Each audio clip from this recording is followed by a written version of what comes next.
छतौनी थाना मोतिहारी पूर्वी चंपारण के द्वारा आप सभी शहरवासियों को होली की शुभकामनाओं के साथ सूचित किया जाता है कि डीजे पूर्ण रूप से प्रतिबंधित रहेगा।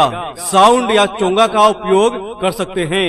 यह ध्यान रहे कि अश्लील एवं दोहरे मीनिंग के गाने नहीं बजाए जाएं। वैसे लोग जो होली खेलना पसंद नहीं करते हैं अथवा होली नहीं खेलते हैं, उनके ऊपर रंग अथवा गुलाल न डालें। मादक नशीले पदार्थ का सेवन न करें, इससे जान जाने का खतरा रहता है तथा ऐसे किए जाने पर विधि संबद्ध कानूनी कार्रवाई की जाएगी।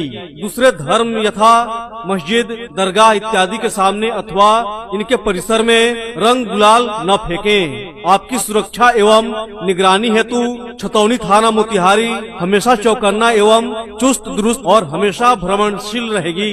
विवादित एवं संवेदनशील स्थलों पर होलिका दहन न करें। होलिका दहन में ये ध्यान रहे कि सरकारी संपत्ति का नुकसान न हो।